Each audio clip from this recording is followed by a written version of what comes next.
नोकरी करत असताना एम-पी-एस-सीची तयारी करायची आहे सर. खरंच ही गोष्ट शक्य आहे का?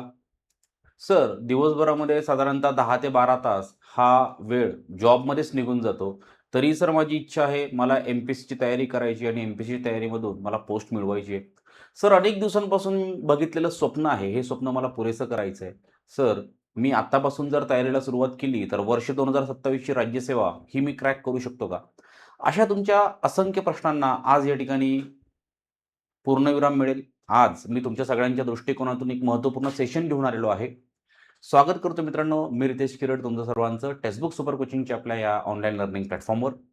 मित्रांनो, आजचा ॲक्चुअली मुद्दाच मी तो निवडलेला आहे, की नोकरी करत असताना एम-पी-एस-सीची तयारी करणं शक्य आहे का? जर याचं उत्तर हो असेल, तर मग ही तयारी करत असताना आपला एकंदरीत काय प्लॅन असावा? आपलं नियोजन नेमकं कसं असायला पाहिजे? आणि कशा पद्धतीने आपण डेली बेसिसवर वेळातला वेळ काढून अभ्यास केला पाहिजे. सो मित्रांनो, एकदम रिअलिस्टिक मॉड्यूलवर आधारित हा तुम्हाला प्लॅन मी आज देण्याचा प्रयत्न करतोय.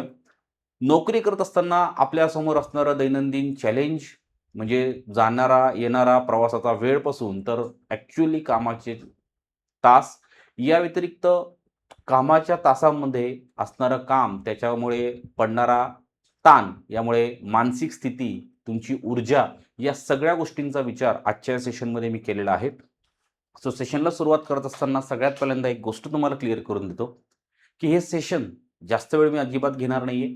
कमीत कमी वेळ घेईल, पण टू द पॉइंट तुम्हाला सगळ्या गोष्टींचं गाईडन्स मी या सेशनच्या माध्यमातून करण्याचा नक्की प्रयत्न करतोय. सो सेशन तुम्हाला शेवटपर्यंत बघायचं आहे. बरोबर आहे? बघा मित्रांनो, सुरुवात करत असताना मी सध्या एक ऑफर घेऊन आलो होतो राज्यसेवा मुख्य परीक्षेच्या दृष्टिकोनातून, की जे विद्यार्थी आता राज्यसेवा मुख्य परीक्षेला पात्र आहेत, या विद्यार्थ्यांनी मी एक सेपरेट मॉड्यूल यांच्यासाठी तयार केलं होतं. या सेपरेट मॉड्यूलवर अनेक विद्यार्थी माझ्याकडे आता सध्या गाईडन्समध्ये आहेत आणि मी त्यांच्यासाठी एक रिवॉर्ड ऑफर घेऊन आलो होतो, जी ₹1,00,000 होती. पोस्ट मिळवा आणि माझ्याकडनं ₹1,00,000 घेऊन जा. या व्यतिरिक्त मित्रांनो, राज्यसेवा 2027च्या दृष्टिकोनातून मी स्वराज्य नावाची बॅच आत्तापासूनच सुरू याकरता करतोय. याच्यामागचं कारण असं, तर पुरेसा वेळ मला मिळतो तुमच्यावर काम करण्यासाठी. मेंटरशिप जी आम्ही तुम्हाला या बॅचमध्ये फ्री ऑफ कॉस्ट प्रोव्हाईड करत असतो. या मेंटरशिपच्या माध्यमातून आम्ही तुम्हाला तयार करतो. या व्यतिरिक्त सगळे लाईव्ह क्लासेस असतात. लाईव्ह क्लासेस जर तुम्हाला शक्य झाले नाही, तर रेकॉर्डेड क्लासेस या बॅचमध्ये अवेलेबल आहेत. या बॅचमध्ये पुस्तकं, 18 पुस्तकं आम्ही तुम्हाला घरपोच पाठवतोय. त्या व्यतिरिक्त नोट्स आहेत, टेस्ट आहेत, प्रिलिम्सच्या वेगळ्या, मेन्सच्या वेगळ्या आणि बरंच काही आहे. एन-सी-ई-आर-टीची बॅच देखील आम्ही ह्या बॅचमध्ये तुम्हाला फ्री ऑफ कॉस्ट देतोय. सो राज्यसेवेची तयारी करायची असेल, तर ही बॅच तुमच्या सगळ्यांसाठी अवेलेबल आहे. या बॅचला जॉइन जर तुम्हाला करायचं असेल किंवा ह्या बॅच संदर्भात जर तुम्हाला डिटेल्स हवे असतील, तर तुम्ही या डिटेल्ससाठी मला कॉल करा. माझं नाव रितेश. बरोबर आहे? चला, आता येऊन जातो ॲक्चुअली आजच्या मेन टॉपिकवर. आजचा जो मेन टॉपिक होता, नोकरी आणि एम-पी-एस-सीची तयारी यांच्यातील समतोल. नोकरी करत असताना प्रशासकीय सेवेचं स्वप्न साकार करणं शक्य आहे का? जर हो, तर अभ्यासाचा दृष्टिकोन नेमका कसा असायला पाहिजे? मित्रांनो, आजच्या या पी-डी-एफच्या माध्यमातून खूप साऱ्या गोष्टी मी तुम्हाला क्लिअर करून देण्याचा प्रयत्न करतोय. जसं की तुम्हाला या ठिकाणी दिसत असेल, आय होप सगळ्या गोष्टी क्लिअर होत असतील. एक मिनिट, मी फक्त पेनचा कलर चेंज करून घेतो, ज्यामुळे तुम्हाला आणखीन जास्त व्हिजिबिलिटी असेल. बरोबर आहे? या ठिकाणी तुम्हाला बघायला मिळत असेल, मी काही गोष्टी तुम्हाला दाखवण्याचा प्रयत्न केलेला आहे. बरोबर आहे? येस. एम-पी-एस-सी ही केवळ करिअर नाहीये, तर लाखो लोकांच्या हृदयातील एक ध्येय आहे. अनेक विद्यार्थी एम-पी-एस-सी हे करिअर म्हणून कधीच हा पाथ चूज करत नाही. हा मार्ग, की मला एम-पी-एस-सीमध्ये करिअर करायचंय म्हणून कोणीच एम-पी-एस-सीकडे येत नाही. अनेक विद्यार्थ्यांची ही स्वप्न आहेत. अनेक विद्यार्थ्यांच्या आयुष्याची ही उद्दिष्ट आहेत, की नाही मला एम-पी-एस-सीमधून पोस्ट मिळवायची आणि मला प्रशासकीय सेवेमध्ये जायचंय. मला एक प्रशासकीय अधिकारी बनायचंय. सो सगळ्यात पहिल्यांदा मित्रांनो, एम-पी-एस-सी म्हणजे फक्त प्रशासकीय अधिकारी बनण्यापर्यंतचा प्रवास नाहीये. तर एम-पी-एस-सीची ज्यावेळेस तुम्ही तयारी करता, त्यावेळेस तुमचा वैयक्तिक विकास होतो, यात तर कुठेही डाऊट नाहीये. या व्यतिरिक्त समाजाबद्दलचा जो सकारात्मक बदल आपल्याला व्हायला पाहिजे किंवा आपल्याला समजला पाहिजे, तो सकारात्मक बदल सुद्धा तुम्हाला तुमच्यामध्ये बघायला मिळतो. बरोबर आहे? सो एम-पी-एस-सीमधून फक्त तुम्ही प्रशासकीय सेवेमध्येच जात नसतात, तर तुमचा वैयक्तिक विकास होतो तो वेगळा आणि तुमच्यामध्ये समाजाबद्दलचा जो सकारात्मक बदल होतो तो वेगळा. बरोबर आहे? सर्वात मोठा प्रश्न, तयारीसाठी नोकरी सोडणं खरोखरच आवश्यक आहे का? याचं उत्तर मी म्हणतो नाही. जी आपली अर्धी सुखाची आहे. सध्या ज्या नोकरीच्या भरोश्यावर आपलं सगळं काही रूटीन चालू आहे, ज्या नोकरीच्या भरोश्यावर, ज्या पगाराच्या भरोश्यावर आपण आपल्या लायबिलिटीज वाढवून ठेवलेल्या आहेत, त्या लायबिलिटीज मग आपण कशा पूर्ण करणार? सो जो काही पगार आहे, जी काही नोकरी आहे, ती जेवढ्या काही रुपयांची असेल, नो मॅटर, अजिबात सोडू नका. तुम्ही फक्त एक गोष्ट लक्षात ठेवा, एक सर्वसाधारण एम-पी-एस-सीचा ॲस्पिरंट आहे, जो फुल टाईम स्टडी करतोय, ज्याच्याकडे 10 ते 12 तास अभ्यासाचे शिल्लक आहेत. त्यांच्या तुलनेत तुमच्याकडे 6 तास शिल्लक आहेत. असं आपण पकडूया, की 50% वेळ तुमच्याकडे शिल्लक आहे फक्त, त्यांच्या तुलनेत. या 6 तासाचा जर आपण अभ्यास व्यवस्थित केला, जर स्मार्ट वर्क केलं, तर एवढंच होईल ना. तो जर 1-1.5 वर्षामध्ये पोस्ट काढतोय, तर आपल्याला 2 वर्ष लागतील. बरोबर आहे ना? याच्या पलीकडे काही फरक पडणार नाही. परंतु आहे ती नोकरी सोडून एम-पी-एस-सीच्या तयारीमध्ये पूर्णपणे येणं, हा तुम्ही जर निर्णय घेत असाल, तर मित्रांनो थांबा. जर तुम्हाला तसा काही निर्णय घ्यायचा असेल, तर माझा मोबाईल नंबर मी देऊन ठेवला. एकदा माझ्यासोबत चर्चा करा. मी सगळ्या गोष्टी तुम्हाला रिअलिस्टिक मॉडेलवर आधारित समजून सांगतो. तुम्हालाही गोष्टी क्लिअर होतील. बरोबर आहे? चालू नोकरी सोडून कधीच पूर्ण वेळ अभ्यासामध्ये येऊ नका. यामध्ये अनेक विद्यार्थी गडबड करतात. अनेक विद्यार्थ्यांना असं वाटतं, की माझा नोकरीचा जो वेळ आहे, हा वेळ मला पूर्णपणे अभ्यासाला देता येईल. परंतु सुरुवातीचे काही दिवस तुम्ही पूर्ण वेळ अभ्यासाला देतात. परंतु हळू-हळू तुमच्यावर मानसिक ताण, आर्थिक ताण पडू लागतो आणि मग जो अभ्यासाला दिलेला वेळ आहे, त्या वेळेमध्ये अनेक वेळेस आपण डिस्टर्ब झालेलो असतो आणि मग जो अभ्यास आपल्याला ज्या इफेक्टिव्हनेसने व्हायला पाहिजे होता, तो अभ्यास त्या इफेक्टिव्हने होत नाही. त्यामुळे अजिबात हा वेडेपणा करू नका. याच्यानंतर दुसरा एक महत्त्वाचा मुद्दा, अनेक विद्यार्थ्यांचं असं म्हणणं असतं, की सर नोकरी करत असताना तयारी नक्कीच शक्य आहे का? तर मी म्हणतो हो, तयारी शक्य आहे. तयारी शक्य नाही असं अजिबात नाहीये.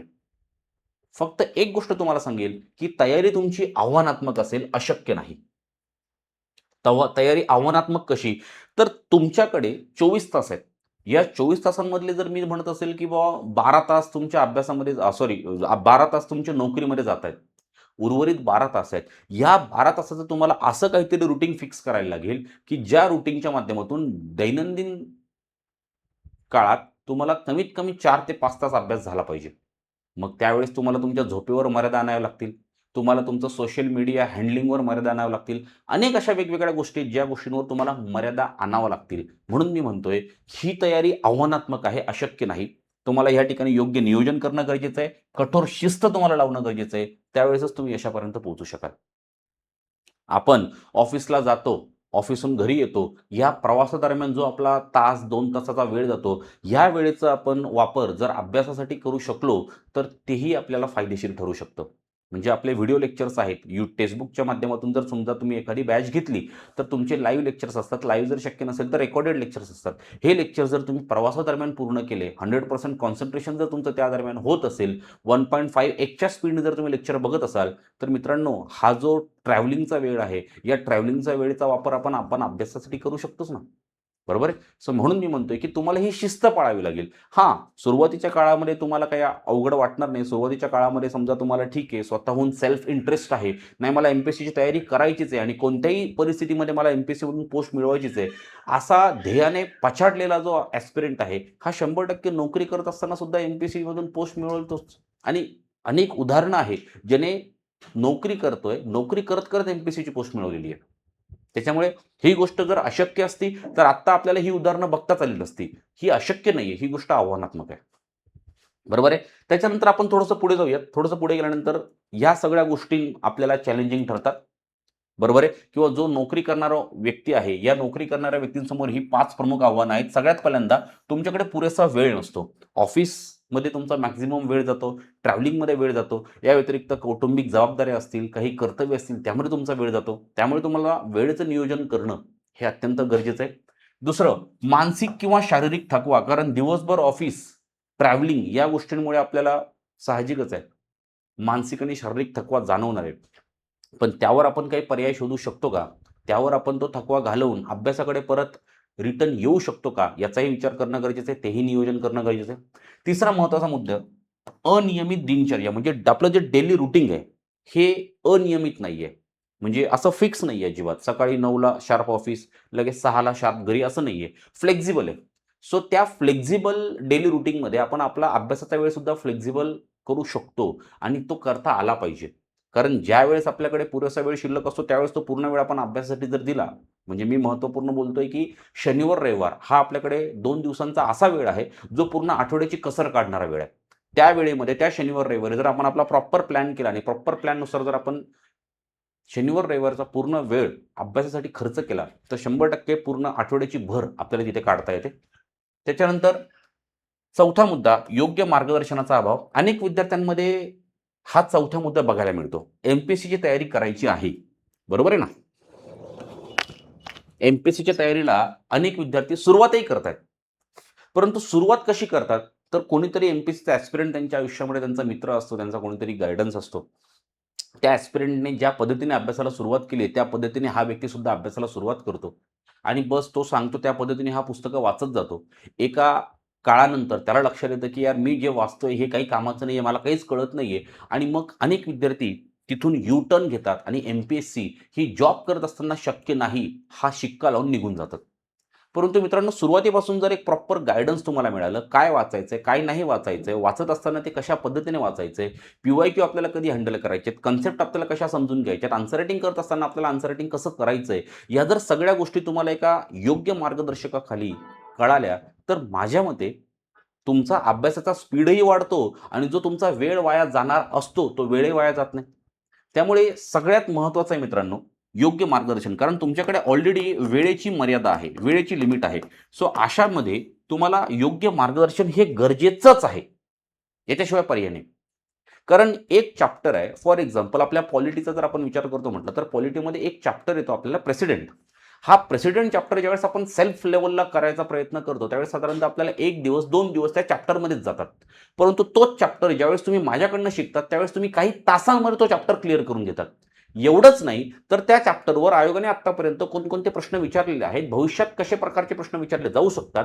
राज्यसेवा मेन्स आता डिस्क्रिप्टिव्ह झालेली आहे. सो प्रेसिडेंट या टॉपिकवर आन्सर रायटिंगच्या दृष्टिकोनातून कसा प्रश्न विचारला जाऊ शकतो, अशा अनेक प्रश्नांचा सराव तुम्ही माझ्याकडनं करून घेत असतात. म्हणजे माझ्या क्लासमध्ये तुमचा तो सराव कंप्लीट होतो. मग इथे जर तुम्हाला प्रॉपर सगळ्या गोष्टी एकाच ठिकाणी मिळत असतील, तर तुमचा अभ्यासाचा स्पीड पण वाढणार आहे. प्लस जो लिमिटेड वेळ तुमच्याकडे शिल्लक आहे, या लिमिटेड वेळेमध्ये तुमचा पुरेपूर अभ्यास, सखोल अभ्यासही होणार आहे. आणि 5वा मुद्दा, अभ्यास आणि कामाचा समतोल तुम्हाला साधणं शक्य करणं म्हणजे साधणं गरजेचं आहे. अनेक विद्यार्थ्यांना हे शक्य होत नाही, परंतु याच्याशिवाय पर्याय देखील नाही. तुमचा जेवढा काही कामाचा तास आहे, मी अजिबात म्हणणार नाही की बुवा कामाच्या तासामध्ये कमतरता आणा.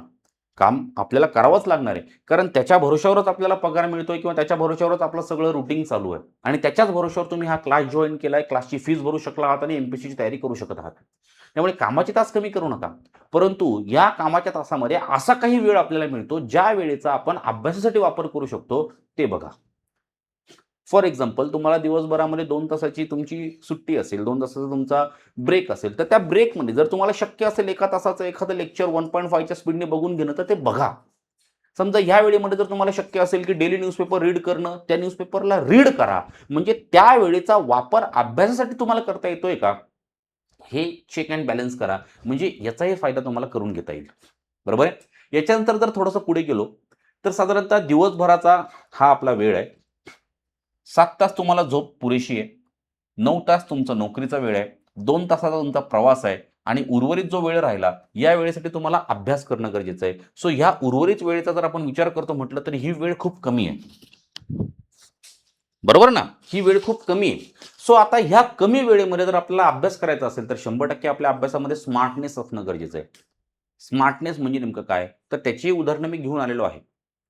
जर तुम्ही त्या कमी वेळेमध्ये चांगल्यात चांगल्या पद्धतीने एक्झाम पॉइंट ऑफ व्ह्यू अप्रोचने अभ्यास केला, तर 100% तुमचे topic exam point of view अप्रोचने क्लिअर होतीलच की. आणि जे टॉपिक्स तुम्ही क्लिअर करताय, त्या टॉपिक्सवर परीक्षेमध्ये जर प्रश्न विचारला गेला, तर तो प्रश्न तुम्हाला 200% सोडवता येणार आहे. यापूर्वीही माझ्याकडे जॉब करणारे विद्यार्थी होते, आत्ताही माझ्याकडे जॉब करणारे विद्यार्थी आहेत. भविष्यातही असतील, त्यात तुम्ही असू शकतात. बरोबर आहे? सो यूपीएससी, एमपीएससी सविस्तर अभ्यासक्रम पूर्ण करण्यासाठी सखोल अभ्यास आणि सातत्याची जास्तीत जास्त गरज असते. असं नाहीये, की हां, आज अभ्यास केलाय, उद्या अभ्यास केलाय, 2 दिवस परत मी सुट्टी घेतली, परत मी अभ्यास करतोय, असं नाही. तुम्ही डेली करा. 2 तास का होईना, पण डेली अभ्यास तुमचा पाहिजे. तुमचं सातत्य पाहिजे, तुमची कंटिन्यूटी पाहिजे. तुम्ही कंटिन्यूटी जर ब्रेक करत असाल, तर पोरांनो एमपीएससी, यूपीएससीचा अभ्यास तुमचा पूर्ण होत नाही. आणि अभ्यास करत असताना पहिल्यापासून प्रत्येक टॉपिक हा प्री प्लस मेन्स पर्स्पेक्टिव्हने आपल्याला पूर्ण करणं गरजेचं आहे. जर आपण हा विचार करत असू की नाही नाही आता फक्त पूर्वपरीक्षा तोंडावर आहे, तर आपण पूर्वपरीक्षेच्या दृष्टिकोनातूनच अभ्यासक्रम पूर्ण करू, तर असं होता कामा नये. जर असं झालं, तर पोरांनो आपल्याला त्याचा लॉस होईल. केव्हा? आफ्टर प्रिलियम, ज्यावेळेस आपली प्रिलियम क्रिएट होते आणि मेन्सची तयारी आपली झालेली नसते त्यावेळेस.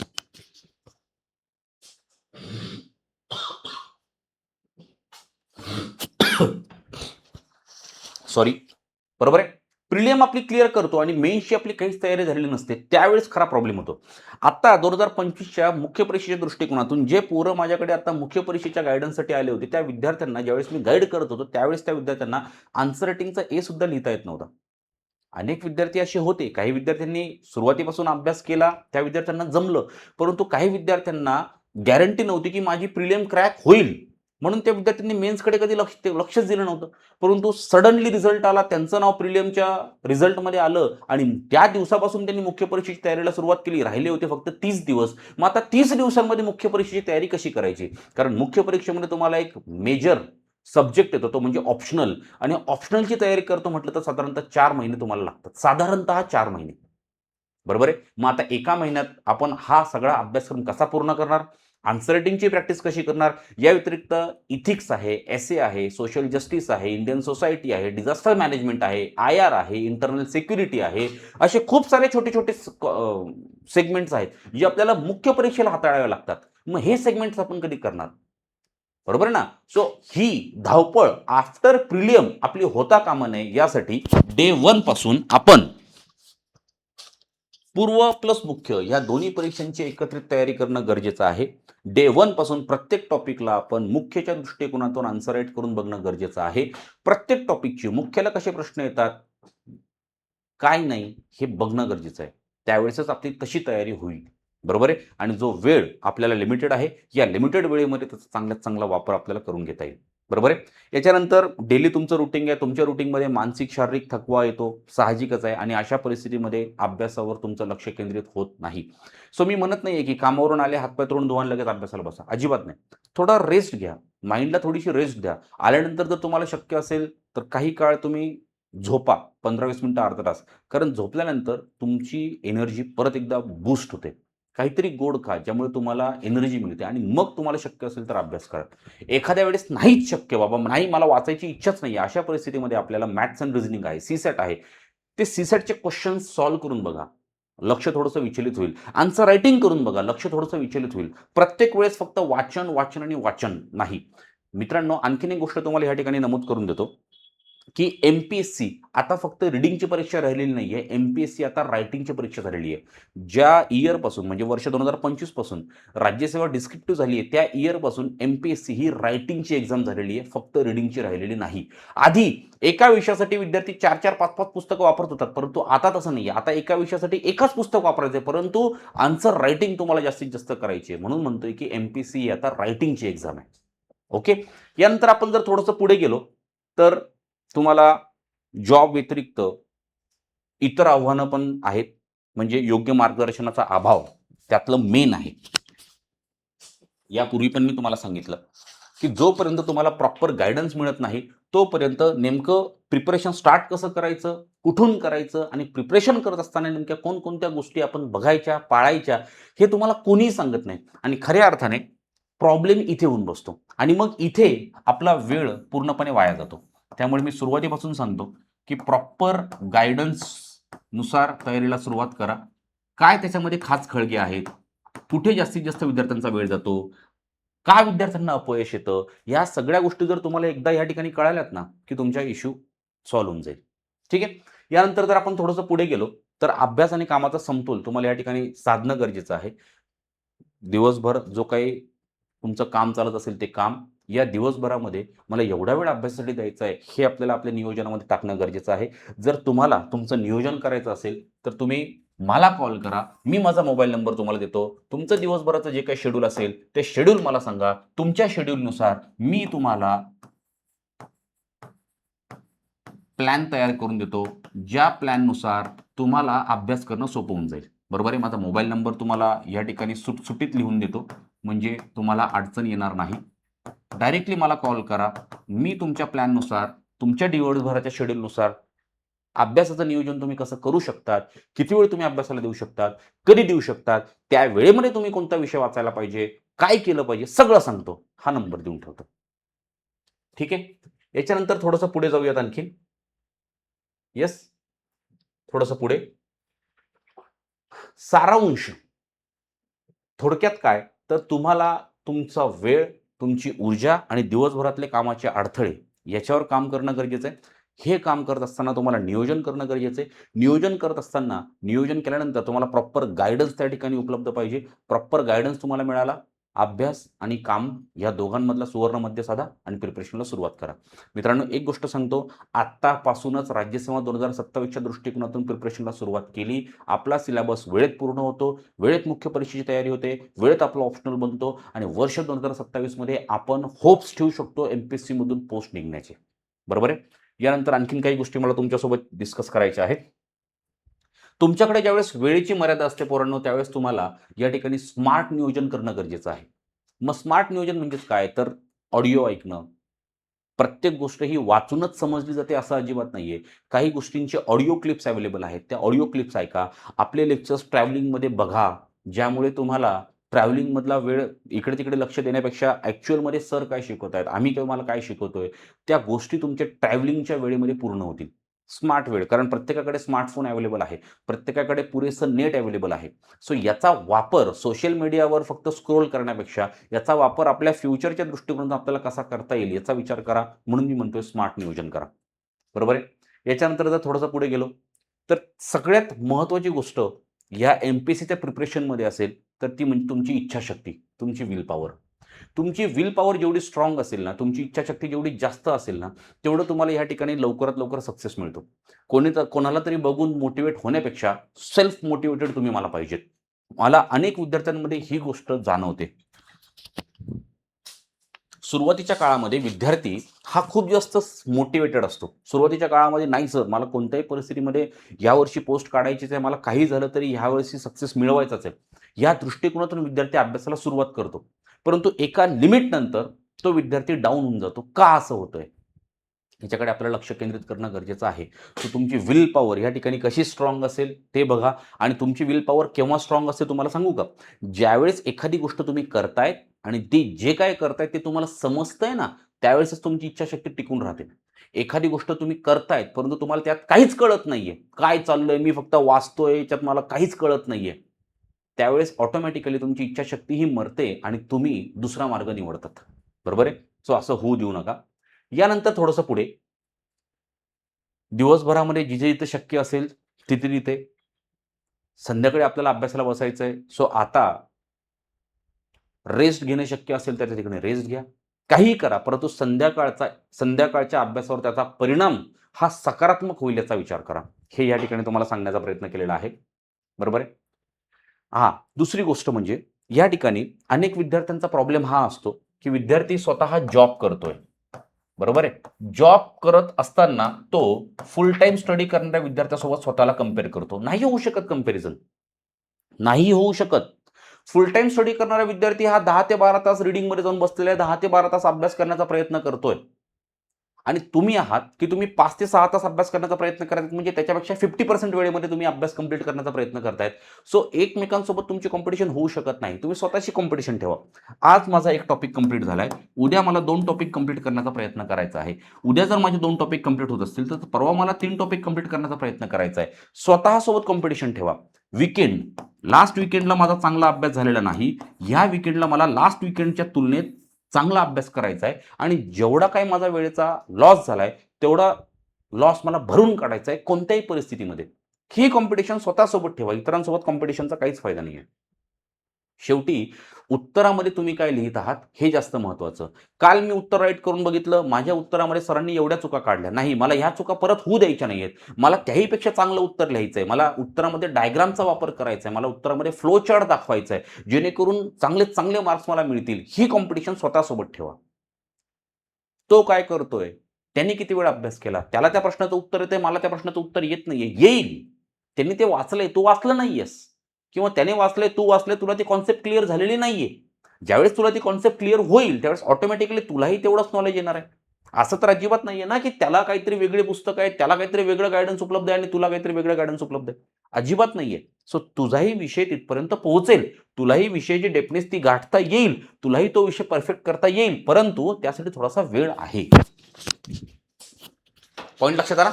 सो स्वतःशी स्पर्धा करा, इतरांशी स्पर्धा नको, असं मला सांगायचं आहे. त्याच्यानंतर जे रिअलिस्टिक उद्दिष्ट आहेत, ते रिअलिस्टिक उद्दिष्ट ठेवा. नाही नाही, मी जॉब करतोय तरी पण मला 15 दिवसामध्ये पॉलिटी हा विषय संपवायचा आहे. रिअलिस्टिक उद्दिष्ट ठेवा. 15 दिवसामध्ये पॉलिटी हा विषय फुल टाईम स्टडी करणाऱ्या विद्यार्थ्याचा सुद्धा संपत नाही. मी सांगतो नाही संपत. त्यालाही इथे वेळ जास्त लागतो. सो आपल्याला 1 महिना लागेल. ठीक आहे, लागू देत. त्याला 20 दिवस लागतात, मला 10 दिवस एक्स्ट्रा लागतील. परंतु ज्यावेळेस जो कुठला टॉपिक तुम्ही कव्हर करत आहात, तो टॉपिक कव्हर करत असताना त्याला प्री प्लस मेन्स या दोन्ही पर्स्पेक्टिव्हनी कंप्लीट करा. म्हणजेच काय? तर जो कोणता टॉपिक आहे, हा टॉपिक करत असताना सगळ्यात पहिल्यांदा तुम्ही लाईव्ह क्लास कंप्लीट करा.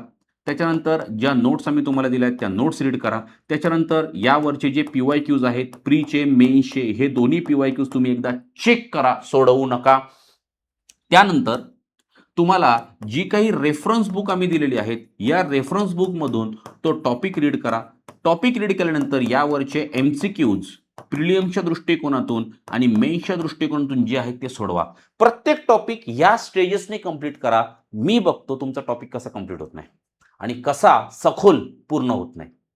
बरोबर आहे? प्रत्येक गोष्टीच्या स्टेजेस आहेत. ज्यावेळेस तुम्ही पहिल्यांदा टॉपिक रीड करत आहात, टॉपिक रीड करत असताना तुम्हाला त्या टॉपिक मधले जे काही सब हेडिंग आहेत, या सब हेडिंगच्या लिस्ट तयार करणं गरजेचं आहे. म्हणजे फॉर एक्झाम्पल तुम्ही प्रेसिडेंट हा टॉपिक रीड करत आहात. प्रेसिडेंटमध्ये पहिली सब हेडिंग आली घटनात्मक तरतूद, कॉन्स्टिट्यूशनल प्रोव्हिजन. त्याच्यानंतर दुसरी सब हेडिंग आली प्रेसिडेंटची निवडणूक. त्याच्यानंतर तिसरी सब हेडिंग आली निवडणुकीची पद्धत. त्याच्यानंतर चौथी सब हेडिंग आली प्रेसिडेंटची नियुक्ती. पाचवी सब हेडिंग आली प्रेसिडेंटची शपथ. सहावी सब हेडिंग आली प्रेसिडेंटचा कार्यकाळ. सातवी सब हेडिंग आली प्रेसिडेंटला पदावरून दूर करण्याची पद्धत म्हणजे महाभियोग. त्याच्यानंतर आठवी सब हेडिंग आली निवडणुकीमध्ये होणारे विवाद. नववी सब हेडिंग आली क्षमादानाचा अधिकार. याची लिस्ट तयार करा. प्रत्येक विषयातील प्रत्येक टॉपिकची अशी लिस्ट तयार करा. ही लिस्ट तयार केल्यानंतर एक बंच मी तुम्हाला करायला लावत असतो. कोणता बंच? सगळ्यात पहिल्यांदा सगळ्यात वर ही सब टॉपिकची लिस्ट असेल. प्रेसिडेंट हा टॉपिक आहे ना, त्याच्यावर ही सब टॉपिकची लिस्ट असेल. त्याच्या खाली लाईव्ह लेक्चर्स मधून आम्ही ज्या नोट्स तुम्हाला देतो त्या नोट्स असतील. त्याच्या खाली PYQs असतील. मार्केटमध्ये पुस्तकं उपलब्ध आहेत, ते PYQची पुस्तकं घरी आणायची. प्रेसिडेंट टॉपिक त्यातून फाडायचा, तो त्याच्या खाली लावायचा. रेफरन्स बुक आहे, रेफरन्स बुक मधून प्रेसिडेंट टॉपिक फाडायचा, तो त्याच्या खाली लावायचा. त्याच्यानंतर MCQs प्रिलियमचे आणि मेन्सचे जे काही असतील ते त्याच्या खाली लावायचे आणि जे काही आपण आन्सर राईट करतोय त्याच्या खाली लावायचे. हा तुमचा एक बंच तयार होईल. हा बंच फर्स्ट रिडिंगला तयार झाला पाहिजे. सेकंड रिडिंग ज्यावेळेस तुम्ही प्रेसिडेंट टॉपिकला देणार आहात त्यावेळेस परत तुम्हाला पुस्तकं किंवा परत तुम्हाला नोट्स वाचायची नाहीयेत. तुम्हाला या सब हेडिंग वाचायच्या आहेत. मला घटनात्मक तरतूद आठवतीये का? हा, भाग 5 कलम 52 राष्ट्रपतींची तरतूद आहे. हा, निवडणूक मला आठवतीये का? राष्ट्रपतींच्या निवडणुकीमध्ये कोण कोण वोटिंग करतं? नाही, मला आठवत नाहीये. पटकन तेवढाच पॉईंट त्या रेफरन्स बुक मधून त्या नोट्स मधून रीड करायचा, परत ते रेफरन्स बुक बंद करायचं, तिसरा पॉईंट आठवायचा. निवडणूक पद्धत मला आठवतीये का? हो आठवतीये. नियुक्ती मला आठवतीये का? हो आठवतीये. महाभियोग मला आठवतोय का? नाही. परत जा, तेवढाच महाभियोग वाचा आणि पुस्तक बंद करा. ह्या पद्धतीने सेकंड थर्ड रीडिंग झाली पाहिजे. म्हणजे अभ्यास हा टू द पॉइंट होतो. जेवढा तुम्ही अभ्यास टू द पॉइंट करणार तेवढं तुमचं आन्सर रायटिंग परफेक्ट होणार आहे. कारण ह्या परीक्षेसाठी तुम्हाला सगळ्या कॉन्सेप्ट व्यवस्थित करणं गरजेचं आहे. जर आपल्या कॉन्सेप्ट वीक राहिल्या तर आपल्याला तयारी करण्यासाठी खूप अडचणींना सामोरं जावं लागेल. बरोबर आहे? आधी परीक्षा फॅक्च्युअल होती, आता परीक्षा कॉन्सेप्च्युअल आहे. ठीक आहे? सो याकडे थोडंसं लक्ष देणं गरजेचं आहे असं मला वाटतं. त्याच्यानंतर तुम्हाला जो वीकेंडचा वेळ मिळतो, सुट्टीचा दिवस मिळतो, त्या दिवसांमध्ये जास्तीत जास्त तयारी आपल्याला कशी करता येईल, जास्तीत जास्त वेळ आपल्याला अभ्यासाला कसा घेता येईल, तेवढा जास्तीत जास्त वेळ घ्या. प्लॅन करा. जर सकाळी आपल्याला लवकर उठायची सवय नसेल तर आपण सकाळी उठून 1-2 तासाचा वेळ आपल्या अभ्यासासाठी आपण देऊ शकतो का? रात्री घरी आल्यानंतर 1-2 तासाचा वेळ आपण अभ्यासासाठी देऊ शकतो का? दिवसभरामध्ये 1-2 तासाचा वेळ जर आपल्याला भेटला तर आपण जे काही लेक्चर्स आहेत ते कंप्लीट करू शकतो का? हे सगळं प्लॅन करा. मला 24 तासांमध्ये 6 तास तुमच्याकडनं पाहिजेत. 6 तास शक्य असतील मित्रांनो, वर्ष 2027 राज्यसेवा तुमची आहे. तुमचा सिलेबस व्यवस्थित पूर्ण होऊ शकतो. काळजी करण्याची गरज अजिबात नाही. बरोबर आहे? प्रत्येक प्रॉपर रीडिंग नंतर त्याला प्रॉपर रिव्हिजनचीही गरज असते. फक्त एकदा वाचलं, मला कळालं, मला समजलं, आता मला परत वाचण्याची गरज नाही असं अजिबात नको. जो काही दिवसभरामध्ये किंवा जे काही वीकमध्ये आपण करतोय, वीकमधला एक दिवस, मग तो शनिवारचा असू द्यात किंवा रविवारचा असू द्यात, कोणता तरी एक दिवस आणि त्या एका दिवसांमधले काही तास संपूर्ण दिवस नव्हे तर काही तास, एक फेज, मग ती फर्स्ट हाल्फ असेल और सेकंड हाल्फ असेल. कोणता तरी एक हाल्फ तुम्ही संपूर्ण आठवड्यामध्ये आपण आत्तापर्यंत जे काही केलंय त्याला रिव्हिजन द्या. त्याच्यासाठी तुम्ही रिव्हिजनचा प्लॅन तसा तयार करून ठेवा. कारण योग्य वेळी दिलेली रिव्हिजन ही लाँग टर्मसाठी फायदेशीर ठरते. नाहीतर महिना झालाय, 2 महिने झाले, राष्ट्रपती हा टॉपिक माझा रीड झालाय. आता मला तो आठवेनासा झालाय, तरी मी रिव्हिजन द्यायला तयार नाही. त्या ठिकाणी आपला लॉस होऊन जाईल. बरोबर आहे? सो योग्य वेळी आपल्याला रिव्हिजनही देता आली पाहिजे. ह्या जर सगळ्या गोष्टी आपण कंप्लीट करत असू, तर आपल्याला वर्ष 2027च्या दृष्टिकोनातून प्रॉपर अभ्यास कंप्लीट करता येईल. आपल्याला प्रॉपर परीक्षेच्या दृष्टिकोनातून सगळी तयारी करता येईल. आणि याच्याचसाठी मी ह्या बॅचेस घेऊन आलो होतो. म्हणून मी ही बॅच तुम्हाला सांगितली. म्हणून या ठिकाणी माझा मोबाईल नंबर लिहिला, की पोरांनो, जर तुम्हालाही राज्यसेवेची तयारी करायची असेल, तुम्हीही 2027च्या दृष्टिकोनातून तयारी करण्याचा विचार करत असाल, तर ही बॅच माझी नवीन आहे. अजूनपर्यंत लेक्चर स्टार्ट झालेले नाहीत. लवकरच या बॅचमध्ये लेक्चर स्टार्ट होतील. अतिरिक्त माहितीसाठी या बॅचमध्ये आम्ही तुम्हाला लाईफटाईम सपोर्ट देतोय. Lifetime support. लाईफटाईम सपोर्टचा अर्थ असा, की जोपर्यंत तुमची पोस्ट निघत नाही, तोपर्यंत जेवढ्या काही नवीन बॅचेस असतील, त्या सगळ्या नवीन बॅचेस तुम्हाला ॲक्सेसिबल असतील. परत-परत तुम्हाला फीस भरण्याची गरज नाही. अनेक जॉब करणाऱ्या विद्यार्थ्यांसमोर हा एक मोठा प्रश्न असतो, की मला वेळ मिळाला नाही, ज्यामुळे मला बॅचही पूर्ण करता आली नाही, माझे पैसेही वाया गेले, माझा वेळही वाया गेला आणि माझं स्वप्नही अर्धवट राहिलं. सो पोरांनो, लाईफटाईम सपोर्ट तुम्हाला आम्ही देतोय. लाईफटाईम सपोर्टचा अर्थच असा आहे, जोपर्यंत तुमची पोस्ट निघत नाही, तोपर्यंत जेवढ्या कुठल्या नवीन बॅचेस येतील, त्या सगळ्या नवीन बॅचेसची ॲक्सेस आम्ही तुम्हाला देणार आहोत. मेंटरशिपचा ॲक्सेस तुम्हाला असेल. जेवढ्या नवीन नोट्स असतील, सगळ्या नवीन नोट्स तुम्हाला मिळणार आहेत. प्रत्येक टेस्ट सीरीजचा ॲक्सेस तुम्हाला असेल. मग ती प्रिलिम्सची असू द्यात, मेन्सची असू द्यात, काही फरक पडत नाही. सो यासाठी आत्तापासून तुम्हाला तयारीला सुरुवात करणं गरजेचं आहे. योग्य मार्गदर्शनाची तुम्हाला गरज आहे आणि तुम्ही तुमचं नियोजन आत्तापासून करा. नियोजनामध्ये अडचण येत असेल, मोबाईल नंबर देऊन ठेवला आहे. माझ्यासोबत कॉन्टॅक्ट करा. मी तुम्हाला या संदर्भात प्लॅन तयार करून देतो. आणि या सगळ्या बॅचेस मी रेग्युलेट करतोय म्हणून या बॅचेसवर मी एवढं सगळं बोलू शकतो. सो जर ॲडमिशन घ्यायचं असेल किंवा आणखीन काही चर्चा करायची असेल, एकदा नक्की कॉल कराल. ठीक आहे? सो अजूनही वेळ गेलेली नाहीये, कारण अजूनही तुम्ही सुरुवात केलेली नाहीये. बरोबर आहे? सो सुरुवात कधीही करू शकता. आत्तापासून करा असं माझं मत आहे. म्हणजे योग्य वेळी आपला सगळा सिलेबस पूर्ण होईल. ठीक आहे? नाहीतर आपल्याला 2027ला जो आज प्लॅन करतोय, तो प्लॅन 2028 साठी करावा लागेल. आणि मित्रांनो, एक महत्त्वाची गोष्ट, पॅटर्न अलीकडे चेंज झालेला आहे. काठिण्य पातळी एकदम कमी आहे. ज्यावेळेस काठिण्य पातळी वाढेल, त्यावेळेस जाऊन स्पर्धेमध्ये सहभागी होण्यापेक्षा कमी काठिण्य पातळी असताना स्पर्धेत सहभागी व्हा. लवकरात लवकर यश मिळेल. आय थिंक सगळ्या गोष्टी तुम्हाला क्लिअर झाल्या असतील. सो आता ह्या ठिकाणी मी थांबतो. भेटूया पुन्हा एकदा एका नवीन क्लासला. तोपर्यंत thank you. Have a good day and bye bye.